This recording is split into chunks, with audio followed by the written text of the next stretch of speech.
사랑해 주셔서 참 감사드립니다.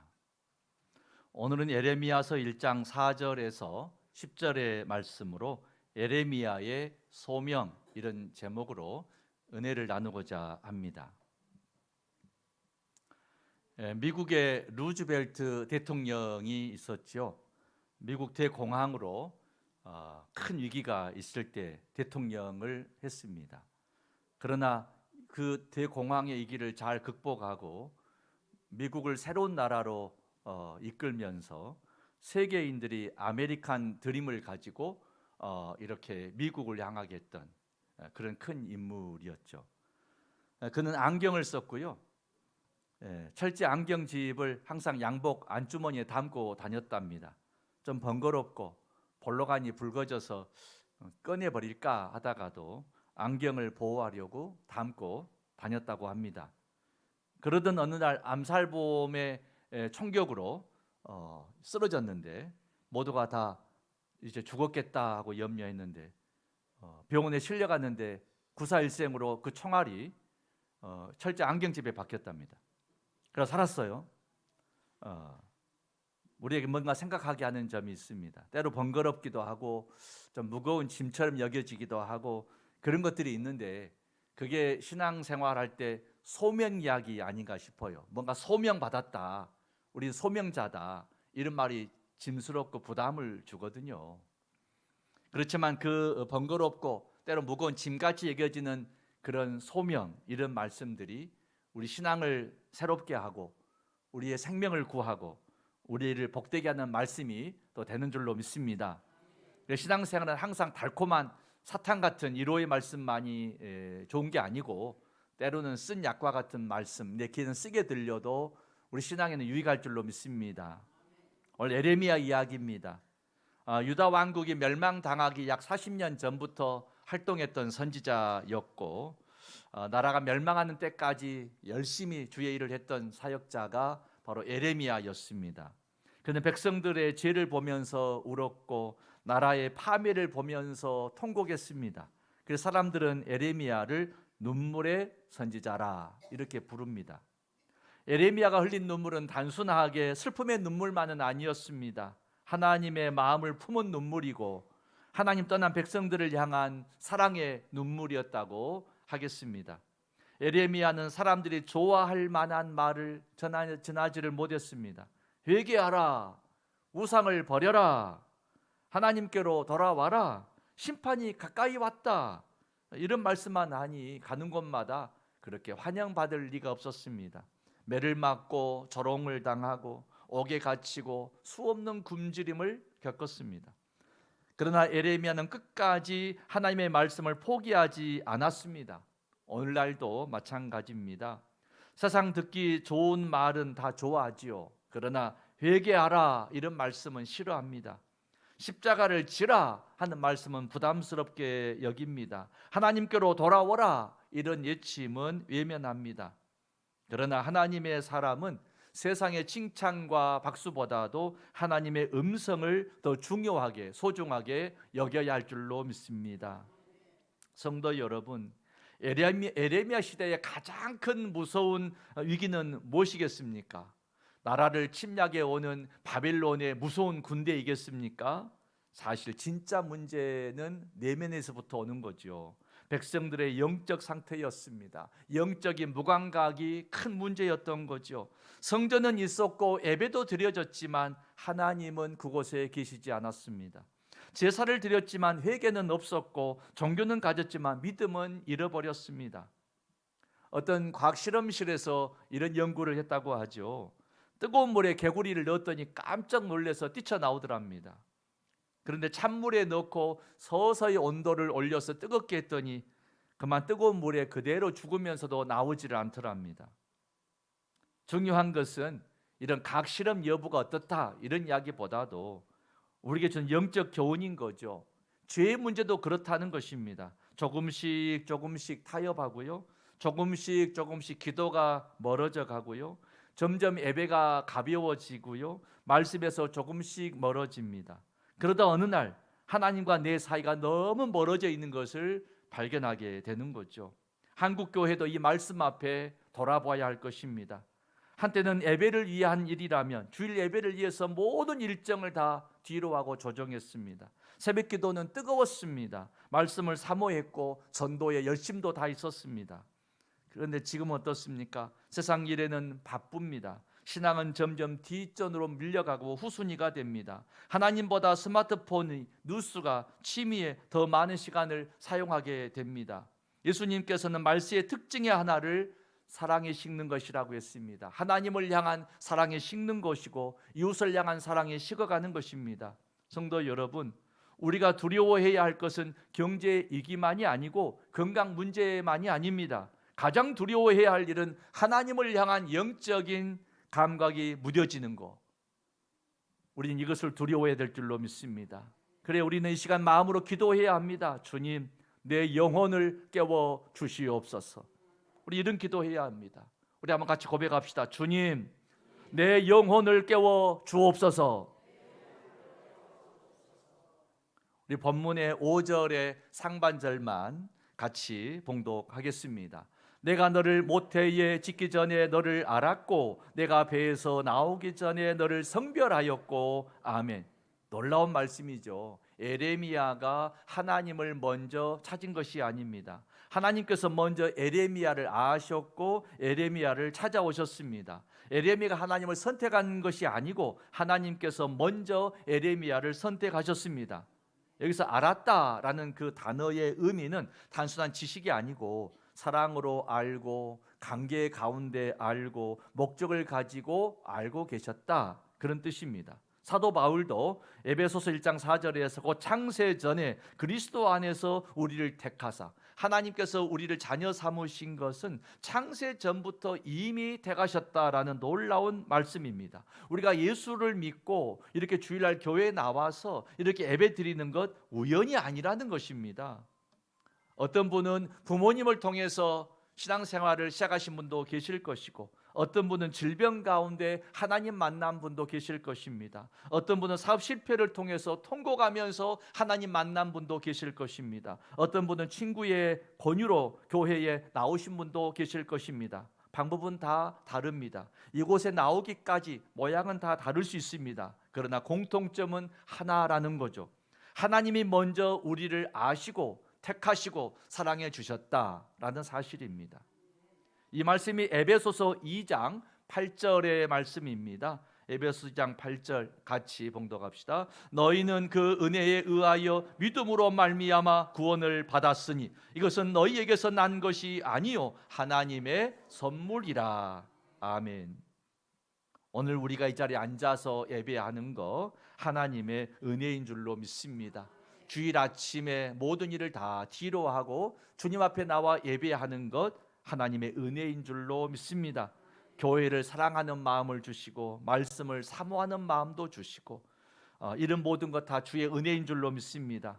이처럼 구원은 처음부터 끝까지 하나님의 선물이고 하나님의 은혜라는 것입니다. 성도 여러분, 하나님의 부르심 앞에서 에레미야가 이렇게 말을 해요. 하나님, 나는 아이라서 말을 할 줄 모릅니다. 내가 어떻게 주의 큰 일을 합니까? 나는 말을 못해요. 이런 말을 합니다. 에레미야는 부르심 앞에 자신의 부족함을 돌아본 거죠. 나는 여기 부족한데. 그런데 하나님은 그의 부족함을 보는 게 아니고 하나님 말씀에 순종하는 그 믿음, 순종하는 마음을 먼저 보시더라고요. 성경에 위대한 부름받은 인물들이 다 비슷했어요. 모세는 말재주가 없습니다. 기드온은 가장 약한 집안의 지파에 속해 있는데 내가 어떻게 큰 일을 합니까? 이사야는 나는 입술이 부정한 사람입니다. 베드로는 나는 죄인으로소이다. 한결같이 자신의 부족함을 발견하고 고백을 했는데 하나님께서는 그렇게 말씀하세요. 내가 너를 쓰는 것은 준비된 완벽한 능력이 있기 때문에 너를 불러 쓰는 것이 아니고 내 말에 순종하는 그 마음을 보고 그 믿음을 보고 내가 너를 쓰는 것이다. 이게 주의 뜻이라는 거죠. 그래서 하나님께서 말씀하십니다. 이 시대에 우리를 향해서도 그런 말씀하는 거죠. 너는 아이라고 말하지 마라. 에레미야야, 너는 아이라고 말하지 마라. 이 시대에 우리식의 부족함의 표현들이 있잖아요. 나는 이제 나이가 너무 많습니다. 나는 배운 것이 너무 적습니다. 난 가진 것이 너무 없습니다. 요즘 너무 건강이 약합니다. 우리 많은 그런 말이 있습니다.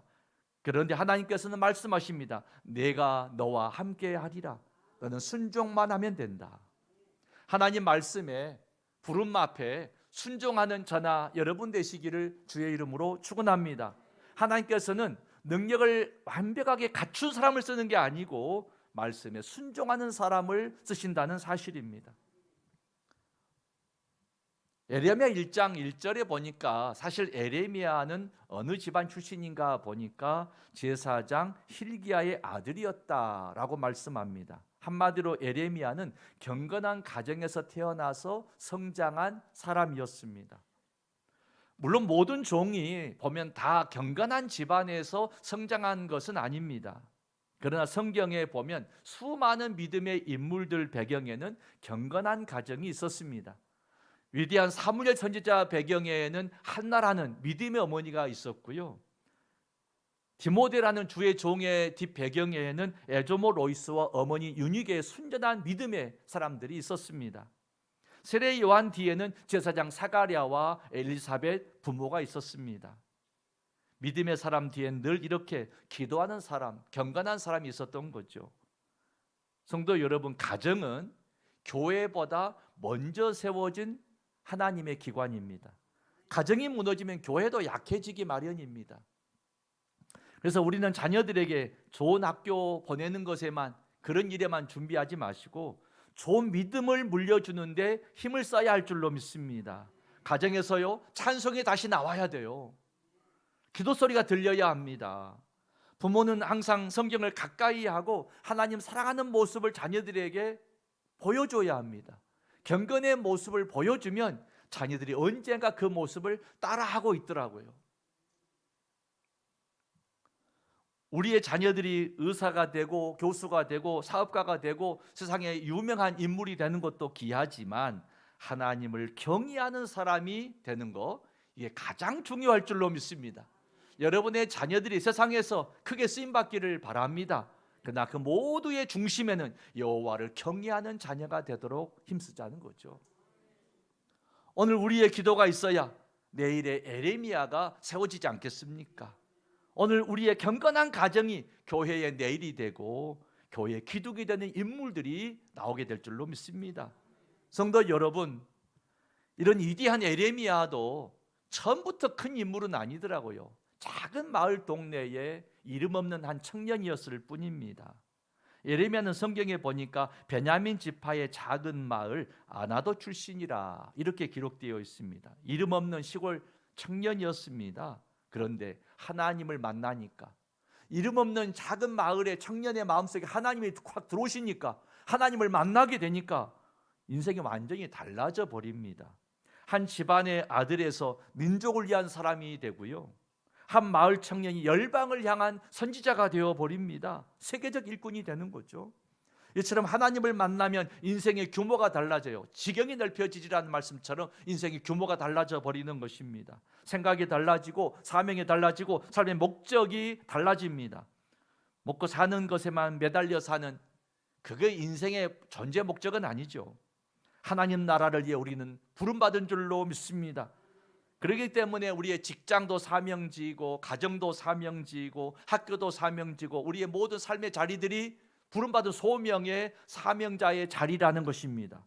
그곳에서 우리는 복음의 증인으로 세움을 입었다라는 것입니다. 성도 여러분, 하나님께서는 에레미야를 선지자로 부르셨습니다. 그리고 에레미야 선지자처럼 오늘 우리를 복음의 증인으로 부르십니다. 예수님께 승천하시기 전에 마지막 하신 당부가 뭐였습니까? 너희는 가서 모든 민족을 제자로 삼아라 하는 것이죠. 성도 여러분, 자녀들이 하나님 만나면요 위대해져요. 자녀들 마음에 하나님을 꼭 품게 하도록 하시기 바랍니다. 우리들의 남은 삶도 마찬가지예요. 우리가 연약해 보이고 부족하고 많은 것이 모자라도 내 속에 하나님이 들어오시면요 내 인생 남은 여생이 바뀌어져요. 성도 여러분, 우리 주의 복음의 일꾼으로 살아가십시다. 저는 오늘 특별히 소명으로서 전도를 강조합니다. 전도하는 것은 선택이 아니고요, 교회 본질이고요, 구원받은 성도의 사명인 거죠. 올해도 7월 5일 날 맥주 감사절에 새생명 축제를 또 준비하고 있습니다. 한 달 정도 남았습니다. 누군가에게는 평범한 한 날일 수도 있습니다. 그런 행사일 수도 있습니다. 누군가에게는 그 사람의 영혼을 구원하는 은혜의 날이 될 수 있고요, 인생이 바뀌어버리는 놀라운 축복의 날이 될 수도 있고요, 그 복음 때문에 누군가의 가정이 회복되는 역사가 일어나는 날이 될 수 있는 것 아닙니까? 한 영혼, 그 한 가정을 위해서 기도하고 우리가 열심히 주의 사랑을 전해야 할 줄로 믿습니다. 한 사람의 영혼은 천하보다 귀한 줄로 믿습니다. 많은 사람들이 전도는 좀 어렵다 이런 말 많이 하죠. 근데 전도를 너무 거창하게 여기지 않았으면 좋겠습니다. 사랑하는 사람을 권유하고 함께 손을 잡고 교회에 한번 초청하는 것입니다. 함께 예배 한번 드립시다. 여러분, 그에게 복음 들을 기회를 주는 것입니다. 복음을 한번 들어봐라, 기회를 주는 거죠. 결과는 하나님 앞에 우리 맡기십시다. 우리의 책임은 초청하는 것이고 구원은 하나님의 일인 줄로 믿습니다. 한 영혼을 향한 사랑의 마음을 품고 우리 기도하십시다. 평생에 한 번만이라도 내가 한 영혼을 품고 주님 앞에 인도하기를 원합니다. 이런 결단의 마음이 우리 안에 일어나기를 바랍니다. 사랑하는 성도 여러분, 에레미야는 참 부족한 사람이었습니다. 나는 아이라라고 말하지 않습니까? 두려움도 많았고 눈물도 많았습니다. 그러나 하나님의 부르심에 그는 순종하는 사람이었습니다. 에레미야의 삶은 역사 속에 가장 위대한 선지자의 한 분이 아닙니까? 오늘 또 하나님은 우리를 부르십니다. 아무개야, 내가 너를 안다. 너 형편과 처지도 알고, 그러나 내가 너를 너무 사랑한다. 내가 너를 택하였고 내가 항상 너와 함께 하리라, 이렇게 말씀하시죠. 이 하나님 부르심 앞에 나의 부족함을 늘어놓지 마시고 다시 한번 마음으로 결단하고 주의 말씀에 순종하기를 원합니다. 내 마음에 한 영혼, 한 가정을 품고 그가 교회에 나오게 되든지 혹여 나오지 못하고 또 기다려야 될지 모르지만, 그럼에도 내가 그 한 가정을 위해서, 한 영혼을 위해서 한 달 동안 기도하겠습니다. 충성하겠습니다. 여러분, 이런 마음의 결단이 있으시기를 부탁합니다. 에레미야처럼 하나님의 부르심에 순종해서 이 시대의 복음의 사명을 감당하는 여러분의 앞날에 주의 동행하심과 크신 은총이 가득하시기를 축원합니다. 사랑의 아버지 하나님, 에레미야를 부르시고 세우셨던 것처럼 우리도 주님 뜻 가운데 부르심 받은 자인 것을 잊지 않게 하옵소서. 두려움보다 순종을 선택하게 하시고 사람의 말보다 하나님의 말씀을 붙들게 하여 주시옵소서. 우리의 입술에 주의 말씀을 담아 주시옵시고 어디든지 복음을 담대하게 전파할 수 있게 하여 주시옵소서. 고난 가운데서도 사명을 포기하지 않았던 에레미야처럼 끝까지 충성하는 저희들 되게 하옵소서. 예수님의 이름으로 기도 올리옵나이다. 아멘.